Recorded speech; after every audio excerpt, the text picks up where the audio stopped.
messieurs, soyez les bienvenus dans cette nouvelle édition de Plaisir de lire, comme chaque mercredi après-midi sur Zouk TV. Et comme chaque mercredi après-midi, j'ai l'immense plaisir de recevoir des amoureux de la lecture. Aujourd'hui, ce seront deux amoureuses de la lecture que nous recevons sur le plateau. Donc, nous allons faire leur connaissance. Donc, à ma gauche, nous disons bonjour à Chantal. Chantal, sois la bienvenue dans Plaisir de lire. Bonjour, bel bonjour à tous. Sois bienvenue. En face de Chantal, nous disons bonjour à Christelle. Christelle. Donc, cet après-midi, nous avons Chantal et Christelle, donc, qui vont nous faire certainement voyager. J'imagine nous allons réfléchir, remettre certainement en question des habitudes, des comportements, des façons de faire. Peut-être nous allons voyager dans l'espace, dans d'autres contrées. Donc, elles vont nous présenter elles ont un livre commun aujourd'hui. Donc, de quoi allez-vous nous parler aujourd'hui? Alors, pour aujourd'hui, nous allons donc étudier Paulo Coelho, le manuscrit retrouvé. Mais je tiens à dire, Ludovic, que en ce qui me concerne, c'est un challenge que tu m'as donné. Pourquoi? Parce que je suis une lectrice occasionnelle. Et l'avantage que tu as eu, c'est que j'aime la magie de la vie, toute proportion gardée. Et ma petite voix intérieure m'a dit, mais pourquoi pas? Pourquoi pas? Tu vas te laisser guider, même si tu dois sortir de ta zone de confort. Merci beaucoup pour ce partage d'expérience. Nous avons de la magie dans cette émission. Alors, le manuscrit retrouvé. Alors, qu'est-ce que c'est que cette histoire de manuscrit retrouvé? Alors, l'histoire du manuscrit retrouvé est une histoire qui fait voyager, justement, Ludovic, à travers le temps. Le temps, ça c'est à travers bien. l'espace, puisqu'elle débute à Jérusalem. D'accord. En 1099, il me semble. 1900. Donc, 1099, ma chérie. 1099, c'est important Oui, parce que tout ça à remonte fait. à très Oui, loin. oui, on est au XIe siècle. C'est ça, le XIe siècle. Et en fait, ce sont des enfants qui s'amusent et puis qui trouvent un manuscrit. D'accord. Et puis, ce sont des enfants qui ont besoin de gagner de l'argent, donc qui essaient de le revendre. Et puis, on ne sait pas pourquoi, en fait, mais ils se disputent.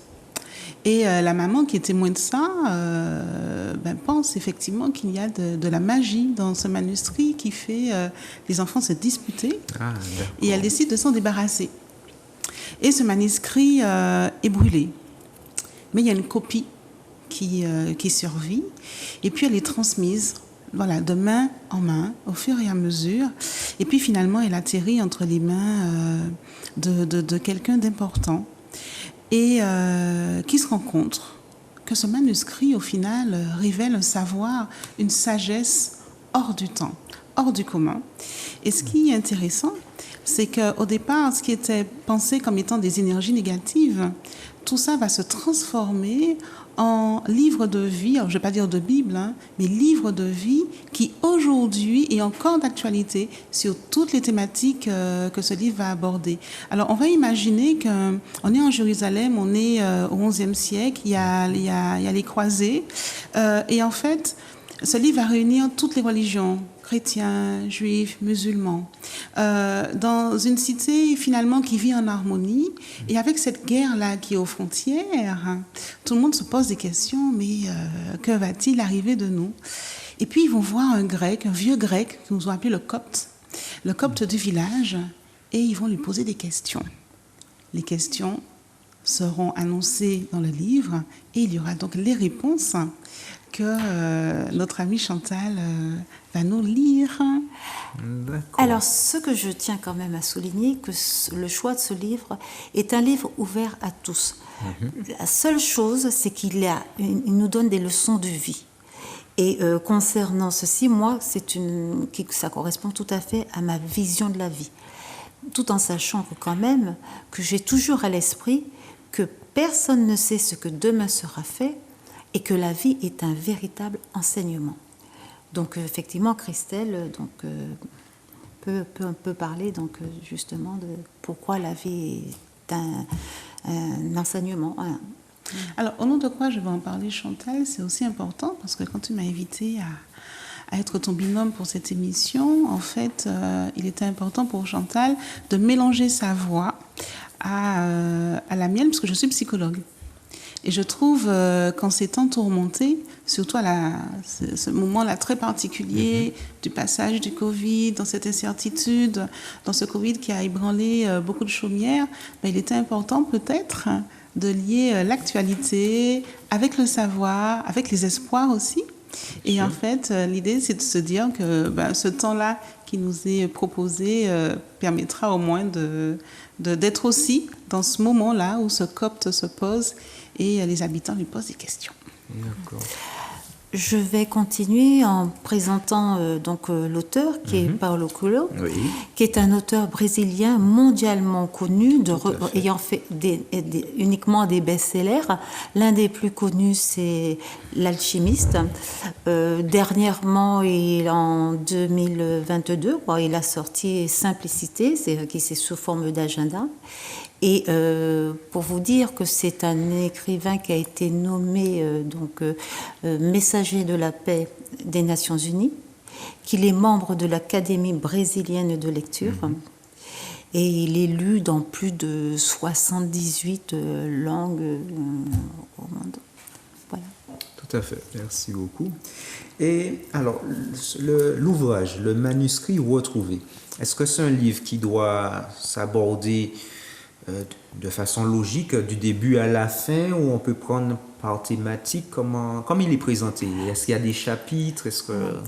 Alors, quelle est sa structure? On le prend par thématique et il faut toujours garder à l'esprit, donc je m'adresse aux téléspectateurs, qu'il est très facile à lire parce que ce sont des petits chapitres qui vous ouvrent tout de suite la trame pour en donner une définition. C'est bien que je vais commencer à quelques thèmes. Nous avons sélectionné, Christelle, 8 thèmes qui peuvent passer donc de l'ennemi, du sexe, de la défaite, de l'amour, de la solitude, de la beauté, mais toujours en apprentissage. Parce que ce copte dont Christelle parlait, moi je le qualifie de sage parce qu'il nous fait prendre conscience que la connaissance nous permet d'agir et d'affronter notre quotidien. Et comme je vous dis, c'est vraiment ma vision de la vie, sans avoir même lu. Tout le monde s'applique donc des process par rapport à telle et telle chose vécue. Et je vous dis franchement, téléspectateurs, moi je suis qu'une lectrice occasionnelle et j'ai pris plaisir et je ne vais pas m'arrêter à ça. C'est fait, c'est acquis. Alors, quel sera le premier thème que vous allez nous présenter? Alors, je vais vous présenter le thème « Qu'est-ce qu'un ennemi ?» D'accord. Qu'est-ce qu'un ennemi? Donc, j'aurais dit le contraire d'un ami. Non, je taquine. Allez, vas-y. La régie. Merci. Quelle valeur subsiste face à l'ennemi? Qu'est-ce qu'un ennemi? Si quelqu'un t'affronte pour des idées et des idéaux, approche-toi et accepte la lutte. Parce qu'il n'y a pas de moment dans la vie où le conflit ne soit présent et il doit parfois se montrer à la lumière du jour. Mais ne lutte pas pour prouver que tu as raison ou pour imposer tes idées et tes idéaux. Accepte le combat pour garder ton esprit net et ta volonté infaillible. Quand la lutte finira, les deux côtés en sortiront vainqueurs parce qu'ils auront testé leurs limites et leur savoir-faire. Les ennemis ne sont donc pas les adversaires qui ont été placés là pour mettre ton courage à l'épreuve. Ce sont les lâches qui ont été placés là pour mettre à l'épreuve ta faiblesse. Christelle va analyser la notion d'adversité et de lâcheté. Alors, sur le plan de la psychologie, souvent, on entend les gens qui disent moi, je n'aime pas les conflits. Oui. Je ne supporte pas les conflits et je fais tout pour éviter les conflits. Tout à fait. Et en fait, on a cette idée qu'un conflit, c'est toujours négatif. C'est l'attaque contre quelqu'un, contre les ennemis. Alors qu'en fait, il faut bien comprendre qu'un conflit est l'opportunité de pouvoir redistribuer les cartes autrement, de pouvoir sortir de crispations larvées, c'est-à-dire qu'il y a quelque chose qui ne va pas, on sait que ça ne va pas, mais on imagine que l'autre ne pourra jamais changer et que finalement on garde sa frustration pour soi. Et puis ça augmente, jusqu'au jour où on lâche tout, on ne paye pas encore. Et là, on passe à l'acte, un passage à l'acte agressif qui peut être compris ou pas. Là, on n'est pas forcément dans le conflit à ce moment-là. On est vraiment dans l'expression d'une exacerbation.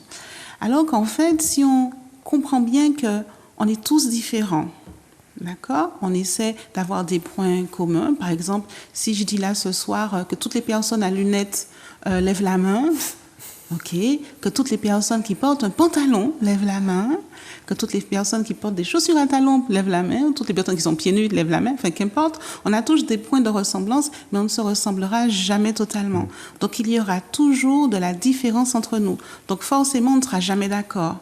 Mais ne pas être d'accord ne signifie pas qu'il y a un gagnant et un perdant, un bon et un mauvais. Et donc, du coup, le conflit va être là pour pouvoir redistribuer les cartes, pour pouvoir changer les donnes, en fait. Et c'est pas plus mal. Et en fait, on sera confronté à quelqu'un d'autre, on sera confronté aux idées des autres et on va confronter les nôtres. Et donc, du coup, on va récupérer un petit peu des autres, on va donner un petit peu à l'autre. Et donc, du coup, il y a une espèce d'homéostasie qui va se mettre en place. Et finalement, de cela va se jouer un avenir, un espoir qui va se redessiner autrement. Si je suis toute seule dans ma tête à penser des choses sur mon roc, au haut de ma tour en me disant que j'ai raison, ben du coup, forcément, l'autre en face perd aussi de sa valeur en tant que combattant, en tant que conquérant. Donc du coup, tout ça pour dire que là où le manuscrit retrouvé est intéressant, c'est pour ça qu'on s'est arrêté sur ce passage-là, c'est aussi pour arrêter d'avoir peur du conflit, vraiment penser que c'est quelque chose qui nous valorise. Pourquoi ? Parce que on va venir de ce conflit-là, va naître quelque chose de porteur d'espoir pour chacun.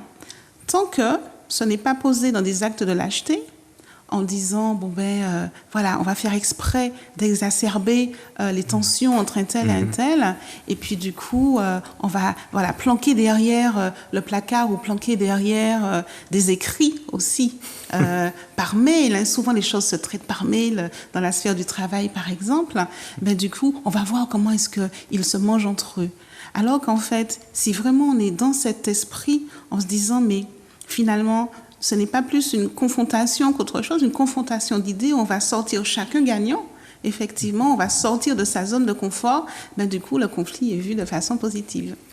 Donc, pour être sûr d'avoir bien perçu l'idée, donc je n'irai pas chercher un conflit. Par exemple, je ne vais pas me réveiller un matin et me dire, tiens, quel conflit, je cherche le conflit. Voilà. Mais bon, ça va arriver puisque, comme tu as expliqué, nous sommes des personnes différentes, donc nous avons des points de vue différents, des perceptions différentes. Mais plutôt que de se dire, ah tiens, il ou elle voit les choses d'une façon bizarre, bon, je fuis, mais au contraire, écouter, essayer de comprendre, ensuite partager ma vision et voir si on ne peut pas trouver une synthèse, essayer d'édifier l'autre, et l'autre peut aussi m'édifier par rapport à son opinion, sa perception. Tout à fait. Et c'est en ça que le conflit est porteur, et c'est en ça que le conflit fait avancer les choses. Voilà, et chacun en sort gagnant parce que voilà, c'est ce qui s'appelle compromis, consensus. Et ce livre, là encore, c'est une invitation à se poser la question sur notre humanité, quelle valeur subsiste lorsque tout est détruit. Donc là, on a commencé par le thème de l'ennemi, mais lorsque tout est détruit, par exemple, face à la solitude, on pense que, oh là là, je suis dans un moment de solitude, ça y est, c'est fini pour moi. Au contraire, on peut en tirer des richesses momentanées, puisque voilà, mais tout est porteur. Le tout, c'est être à l'écoute et d'être toujours être positif dans la projection de ce qui pourra nous arriver. Si vous le permettez, donc on va poursuivre avec le thème, justement, la défaite. Ah, intéressant.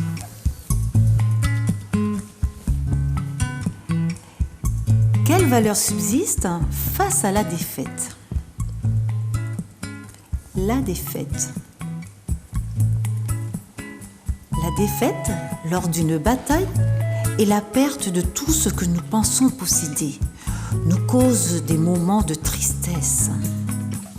Mais, une fois ceci passé, nous découvrons la force intérieure qui existe en chacun de nous. La force qui nous surprend et accroît le respect de nous-mêmes. Nous regardons autour de nous et nous nous disons « J'ai survécu ». Et nous nous réjouissons des mots prononcés. Seuls ceux qui reconnaissent que cette force disent « J'ai perdu » et ils en sont attristés. D'autres, même souffrant de la défaite et humiliés par les histoires que les vainqueurs répandent à leur sujet, se permettent de verser quelques larmes, mais ne se plaignent jamais. Ils savent seulement que le combat a été interrompu et que, pour le moment, ils sont en situation d'infériorité.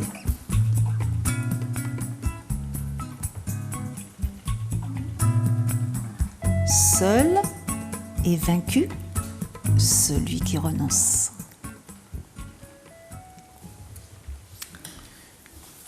J'aime bien la dernière phrase.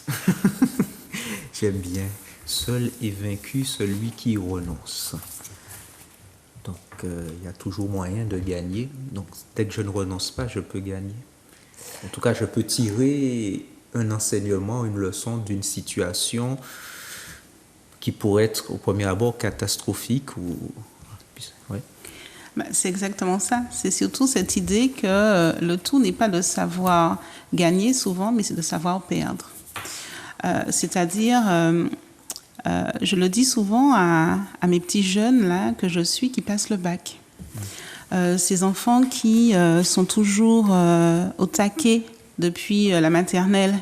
Et c'est des fois des cultures familiales, de l'excellence, où ces petits bouts, ils apprennent à être les meilleurs, et ils sont les meilleurs. Et ils traversent comme ça toutes les années sans jamais perdre. Quand arrivent les grosses épreuves de la vie, alors effectivement, il y a un passage obligé qui est le bac, un rituel de passage, et que... Ça coince, il y a quelque chose qui coince. Ou alors post-bac, ça peut être la première année d'études, quand on quitte les parents, quand on est vraiment autonome pour la première fois et qu'on arrive dans les hautes études et qu'on se prend une claque parce qu'il y a plein de choses qui ne correspondent pas à ce que les autres font. Là, c'est l'effondrement le plus total. Et ils ne savent pas se relever. Ils ne savent pas rebondir parce qu'ils n'ont pas appris à perdre. Donc, il y a aussi la possibilité, effectivement, d'être toujours dans la gagne, d'être toujours dans une démarche conquérante de son avenir, mais il faut faire très attention, c'est-à-dire rester toujours suffisamment souple pour pouvoir plier, mais pas casser, pour pouvoir arriver à retrouver ses ressources quand tout s'écroule autour de nous. Et là, effectivement, on sort vainqueur, même de la défaite, on sort vainqueur. Souvent, les gens disent, mais en fait, j'ai beaucoup appris sur moi en ne réussissant pas. Parce qu'en fait, on se rend compte de quoi? On se rend compte qu'on a confiance en soi, on a de l'estime pour soi, on a aussi cette capacité à pouvoir toujours garder espoir et se projeter dans l'avenir. Et ça, ce sont vraiment les piliers de la réussite. Les piliers de la réussite, c'est pas avoir tout le temps des bonnes notes, par exemple. Les piliers de la réussite, c'est savoir pourquoi ça n'a pas fonctionné et ce sur quoi je vais pouvoir travailler pour pouvoir être meilleur demain. Et en fait, quand on pleure au moment de l'échec, c'est plutôt on pleure après son ego parce qu'il y a les autres qui sont là, qui regardent, des fois qui attendent qu'on trébuche et puis qui s'en délectent. Et là, on se dit, on leur a donné la possibilité de ça. Okay. Mais une fois que c'est écarté, ce qui va rester vraiment, c'est qui on est Et ce qu'on sait faire, c'est ressources. Donc j'ai envie de dire, parents, vos gamins, apprenez-leur à échouer un petit peu pour pouvoir leur permettre de savoir rebondir. Parce que demain, lorsqu'ils ne seront pas, vous ne serez pas à leur côté, il faudra avoir l'assurance qu'ils sont capables de pouvoir surmonter les épreuves parce qu'ils ont appris à le faire avant. C'est ce qu'on appelle la résilience chez les enfants aussi. C'est presque une révolution que tu proposes à certains parents, de leur enseigner à apprendre à perdre. Ouais. Eux qui ont peut-être même été programmés à gagner, peut-être depuis leur enfance, parce qu'eux-mêmes ont peut-être eu des parents dans ce sens. Apprendre à l'enfant à perdre, à échouer. Et ça me fait penser à un ami qui est enseignant, qui a une élève qui est excellente. Elle a des notes, de très bonnes notes partout. Et puis, il y a une matière où elle a, je crois, 12. Mais partout, le reste, c'est 19. Elle flirte avec 20, mais une matière, bon, elle a 12. La maman a dit, tu me fais honte. Oh. Et voilà, donc peut-être cette maman, si elle nous écoute, elle devrait... Lire Paolo Coelho. Parce que c'est la connaissance qui amène de la richesse. Là, je vais vous lire un extrait sur la solitude, où là, rien n'est perdu, effectivement, même en état de solitude. D'accord. Je trouve qu'il y a un bel enchaînement. La défaite, la solitude, bon, c'est peut-être fait exprès. L'auteur sait ce qu'il fait, c'est pas pour rien qu'il est mondialement connu. Non, nous n'avons pas suivi exactement. C'est vous. Voilà, ce sont des choix, puisque en totalité, il y a 21 thèmes. D'accord, vous avez choisi les thèmes les plus... les principaux thèmes, les thèmes les plus marquants. Non, c'est bien, j'aime bien. Alors là, nous en sommes au 3e, si nous pouvions atteindre les 8, hein, parce qu'il y a l'amour, il y a la beauté, il y a le sexe, il y a... Voilà. Nous en sommes à la solitude. Très bien.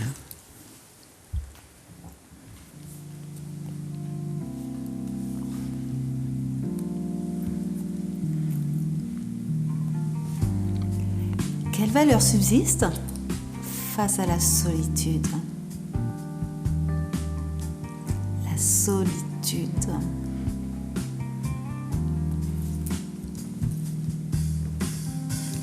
Quand la solitude, sans la solitude, aucune plante ou animal ne survit. Aucune terre n'est fertile très longtemps. Aucun enfant ne peut apprendre la vie. Aucun artiste ne peut créer. Aucun travail ne peut grandir et se transformer.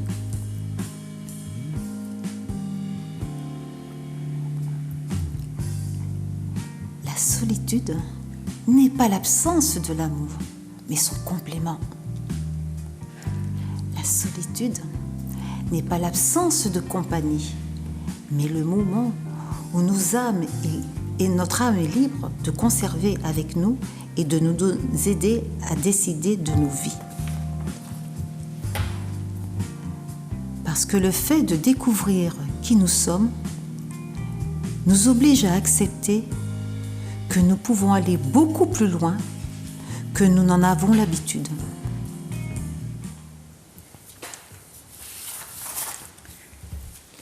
Alors, la solitude,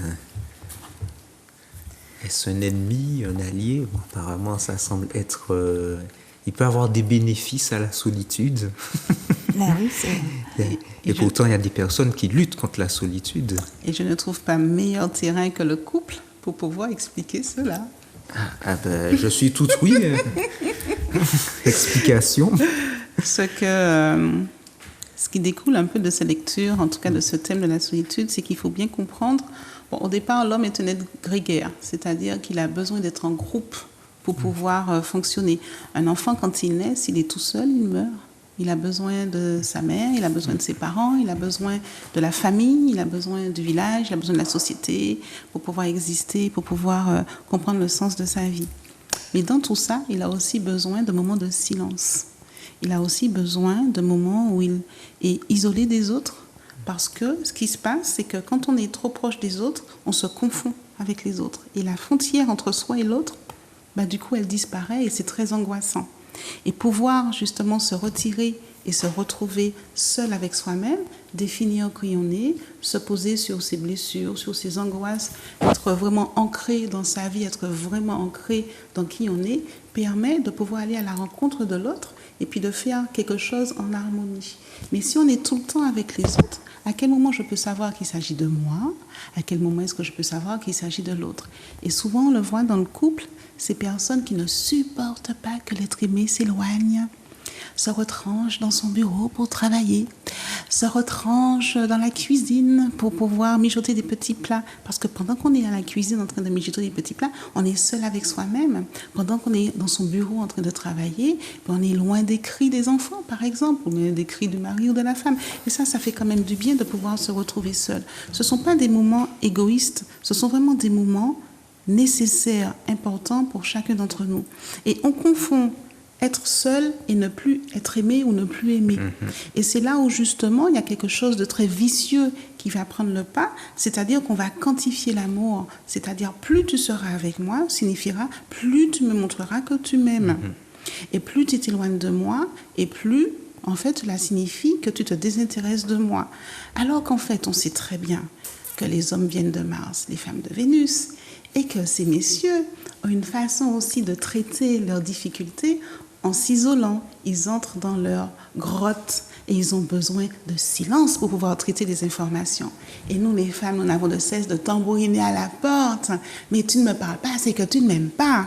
Alors qu'en fait, non, je ne te parle pas parce que j'ai besoin de me ressourcer pour pouvoir être en meilleure communication avec toi. Cela ne signifie pas que la femme n'a pas non plus besoin de ces moments de solitude.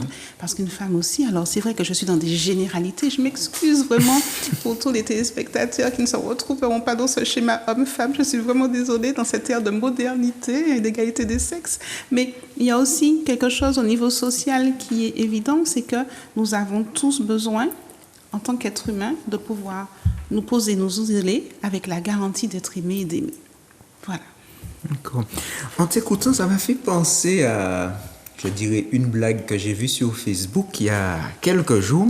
Il y a quelqu'un qui avait, j'ai vu que ça circulait sur Facebook, quelqu'un qui posait la question, pourquoi les hommes, quand ils arrivent chez eux, ils restent dans leur voiture un certain temps? C'est-à-dire qu'ils arrivent dans leur voiture et au lieu de descendre tout de suite, ils restent plusieurs minutes dans la voiture.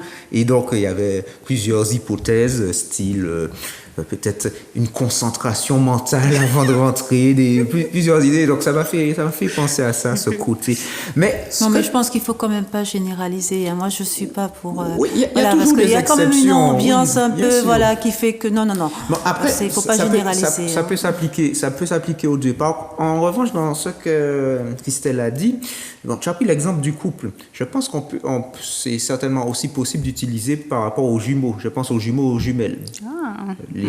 Bon, c'est vrai que le couple, c'est quelque chose qui frappe, mais je pense notamment, j'ai eu l'occasion de rencontrer parfois des vrais jumeaux, des vraies jumelles.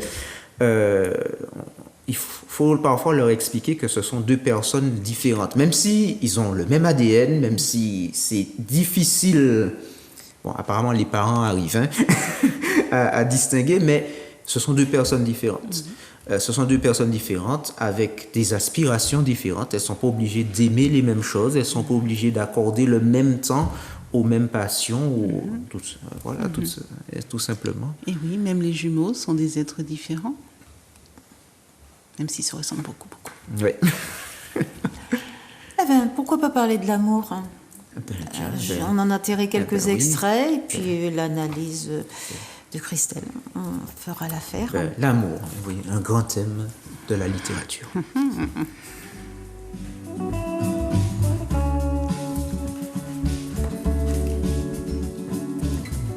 Quelle valeur subsiste face à l'amour? L'amour. Une rose rêve de la compagnie des abeilles, mais aucune n'apparaît. Le soleil demande: n'es-tu pas fatigué d'attendre? Si, répond la rose. Mais si je ferme mes pétales, je me fane. Pour que nous entendions les mots de l'amour, il faut le laisser s'approcher. Parce que l'amour est libre. et que sa voix n'est pas régie par notre volonté ou par nos efforts. L'amour transforme, l'amour soigne. Quelquefois, il construit des pièges mortels et finit par détruire la personne qui a décidé de s'y abandonner totalement. Comment la force qui fait bouger le monde et tient les étoiles à leur place peut-elle être si constructive et aussi dévastatrice en même temps? Nous ne nous habituons pas à l'idée que ce que nous donnons est égal à ce que nous recevons. La vie est trop courte pour nous cachions dans notre cœur des mots importants. Par exemple, je t'aime. Nous aimons parce que nous avons besoin d'aimer. Sans cela, la vie perd tout son sens et le soleil cesse de briller. Dans les moments de solitude, tout écrasé, la seule manière de résister est de continuer à aimer. Parce que l'amour est comme le nuage qui se transforme en pluie. Il est attiré par la terre et fertilise le champ. Ne renonce pas. En général, la dernière clé du trousseau ouvre la porte. Très poétique, très poétique. Vous voyez, donc la solitude, mais voilà, il y a l'amour quand même, puisque tout se rejoint. On peut pas rester seul sous prétexte que, parce que voilà, on a besoin d'amour et l'amour est enrichissant. Et Christelle va continuer à nous analyser ce thème. J'aime beaucoup la dernière phrase, la dernière clé du trousseau peut ouvrir la porte en espérant que le trousseau ne soit pas trop important. qu'on ait eu à égrener toutes les clés avant. Le tout, c'est de vraiment garder espoir au final, que l'amour, c'est aussi un besoin. Et l'amour ne s'enferme pas, l'amour ne se dirige pas, l'amour est libre. Et souvent, on a l'impression, par peur de perdre cet amour, qu'il faut qu'il soit sous cellophane. Vous savez, comme ces personnes qui achètent des voitures neuves et pour ne pas les abîmer, gardent le plastique des mois et des mois, voire des années. Et du coup, on en perd le confort, en fait. Et c'est aussi ça le but, c'est-à-dire que ça doit s'user. Et c'est beau quand les choses s'usent également. Et donc, du coup, l'amour, il se nourrit aussi de toutes ces histoires qui le font vivre. Il ne doit pas être figé dans le temps. L'amour se transforme, évolue, nourrit. Et nous nourrissons de l'amour et puis nous nourrissons aussi les autres de la qualité de l'amour que nous avons envoyé vers les autres. Et on se rend compte que l'univers fait en sorte que nous en recevons aussi autant, pas forcément sous la forme à laquelle on pense. Souvent, des personnes disent j'ai attendu l'amour toute ma vie, je ne l'ai jamais vu. On va regarder l'état du trousseau. Mais voilà, j'ai attendu l'amour toute ma vie. J'ai 90 ans et des fois, l'amour peut toquer à la porte à cet âge-là. Et puis, l'amour peut toquer à la porte sous une autre forme que celle qu'on a décidée au départ, qu'on a dessinée au départ. Et c'est vraiment rester ouvert à la façon dont cet amour-là va se manifester pour pouvoir toujours nourrir notre besoin. Merci, c'est plus clair. Donc après l'amour, nous avons... Alors là, on va entamer donc le 5e thème, la beauté. D'accord.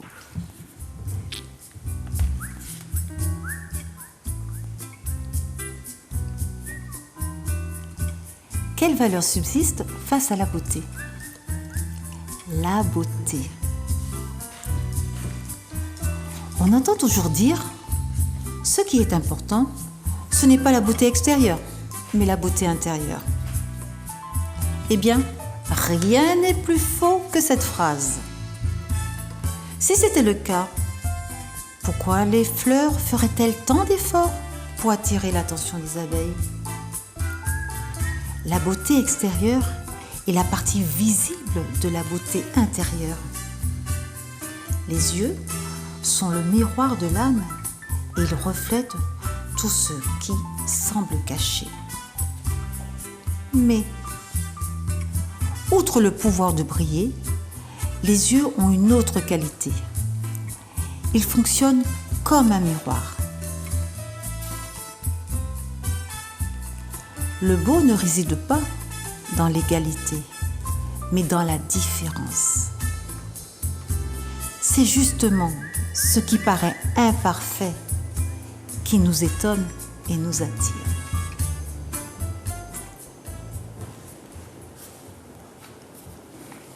Ah. Le contraire. La dernière phrase, c'est elle qui donne la leçon, en fait. Toujours. Toujours avec D'accord. Paul. Alors, la beauté. Donc, la beauté intérieure. Donc, la beauté extérieure a son importance, selon l'auteur. Hein, donc, apparemment. Donc, c'est pas. Puisque c'est vrai. Non, alors, je relis le passage qui dit que la beauté extérieure est la partie visible de la beauté intérieure. Et donc. On se focalise sur les yeux surtout. Voilà, Les et miroirs que de c'est en l'âme. fonction de nos yeux, c'est le miroir, et c'est ce que nous voyons et qu'est-ce que notre âme réagit en fonction de ce que nous voyons. C'est l'idée que nous sommes un tout, une globalité, en fait. Et qu'effectivement, quand vous dites non, mais c'est la beauté intérieure qui est le plus important, il y a beaucoup de personnes qui rient sous cap en disant ouais, c'est ça, ouais. Mais en attendant, si le prince peut être charmant, ce serait pas plus mal. Mais c'est aussi cette idée que nous devons aussi prendre soin de ce qui nous a été donné. Et pas forcément de ce qui nous ressemble, hein, mais ce qui peut être différent de ce qu'on a l'habitude de voir, mais qui peut aussi avoir cette beauté et ce charme-là, de ne pas forcément rechercher ce qui va nous rassurer, mais aller justement à l'extérieur, vers l'extérieur, aller à la rencontre de la différence, aller à la rencontre de l'autre. Et peut-être que ce que nous définissons comme étant beau par rapport à nous, par exemple dans nos sociétés créoles, post-coloniale, les peaux claires, les beaux cheveux, les yeux clairs. En sortant finalement de cette zone de confort-là, on se rend compte que le noir africain, la typologie, c'est beau aussi. Le physique tant méprisé auparavant, finalement on se rend compte que c'est vachement beau. La beauté noire, elle est vraiment, la beauté noire est belle, je ne vais pas le dire autrement. Et donc, du coup, en sortant justement de notre zone de confort, du coup, on se rend compte qu'on va vers des choses qui pourraient nous paraître étranges au début, mais finalement, on s'y habitue et on se rend compte qu'au final, ça nous ressemble. C'est pas si différent de nous que ça, en fait. Nous sommes tous des êtres humains. Et ça peut être aussi très beau dans les valeurs qui sont véhiculées, dans comment la personne prend soin d'elle.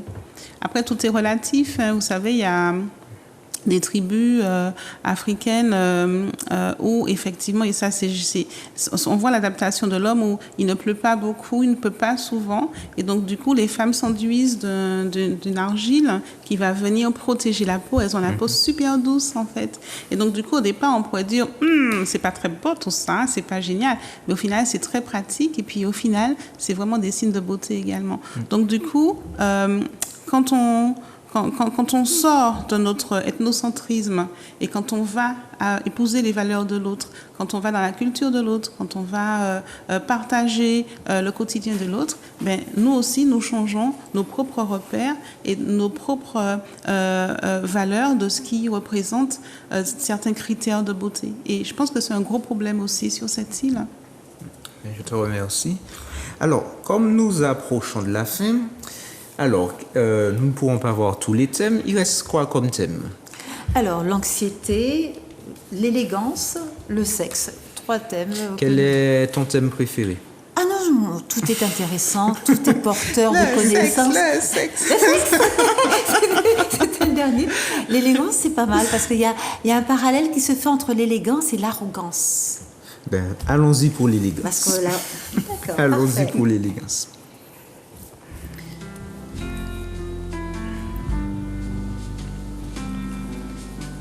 quelle valeur subsiste face à l'élégance? L'élégance.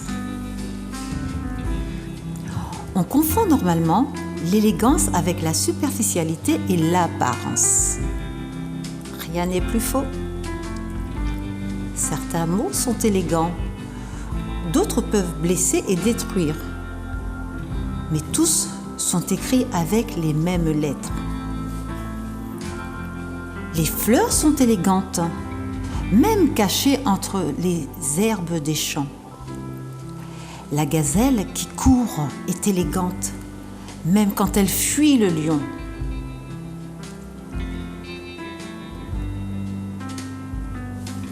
L'élégance n'est pas une qualité extérieure, mais une partie de l'âme qui est visible aux autres.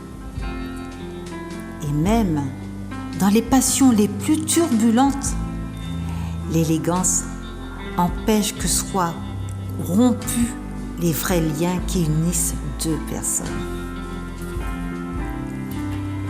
L'élégance est atteinte quand tout le superflu est écarté et que nous découvrons la simplicité et la concentration. Plus simple et sobre est la posture, plus belle elle sera. L'arrogance attire la haine et l'envie. L'élégance éveille le respect et l'amour. L'arrogance nous fait humilier notre semblable. L'élégance nous apprend à marcher dans la lumière. L'arrogance rend les mots compliqués parce qu'elle pense que l'intelligence est réservée à quelques-uns. L'élégance transforme les pensées complexes en quelque chose que tout le monde peut comprendre. Merci beaucoup, merci beaucoup. L'élégance. On va finir élégamment.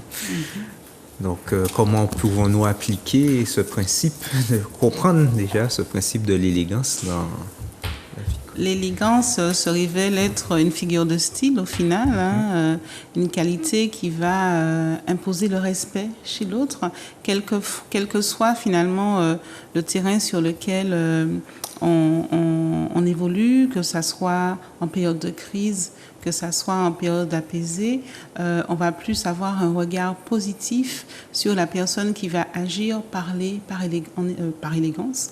Tout peut être finalement dit avec une figure de style finalement où le respect de l'autre transparaît dans la façon de dire les choses et de faire les choses. L'arrogance va venir bien au contraire cristalliser beaucoup d'agressivité, beaucoup d'envie, et donc du coup on sent quelque chose de très massif, de très trapu, alors qu'en fait l'élégance est vraiment très ouverte, c'est-à-dire qu'on peut tout aborder avec élégance pour mieux faire avaler la pilule. D'ailleurs, ceux qui manipulent l'élégance arrivent vraiment à manipuler tout le monde. D'accord, merci beaucoup Chantal, merci Christelle. En tout cas, j'espère que nous n'avons pas fait preuve d'arrogance cet après-midi par ce petit partage. En tout cas, Chantal, merci beaucoup de nous avoir honorés de ta présence. Merci Ludovic. Et je dirais, et vraiment la preuve que rien n'est plus important qu'une expérience, parce que j'en suis à ma première émission entre guillemets littéraire. Comme j'ai dit, je n'avais vraiment pas soupçonné qu'un jour je serais passée sur un plateau de télévision à animer et à présenter un livre. Merci. Comme quoi, il y a des surprises dans la vie. Eh ben non, mais c'est pour ça qu'il faut y croire. Et dans ce livre-là, on découvre qu'il faut oser sortir de sa zone de confort. Je ne sais pas ce que vous en pensez, quelle a été ma façon de faire, mais voilà, je l'ai fait. Merci beaucoup. Merci. Merci Christelle. En tout cas, elle l'a fait avec beaucoup d'élégance. Et puis Ludovic, toi aussi, c'est un plaisir d'être accueilli sur ce plateau. Et puis merci aussi à Chantal d'avoir bien voulu que je partage cette expérience avec elle. C'était aussi une première pour nous deux ensemble. Donc, du coup, puis merci d'avoir été le théâtre de ça.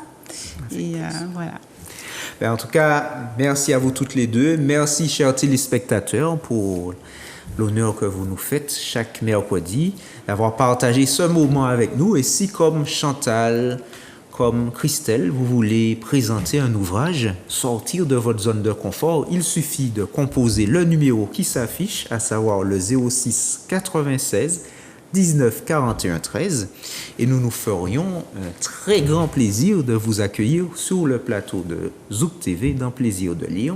Donc je vous souhaite une bonne fin d'après-midi et je vous dis à très bientôt.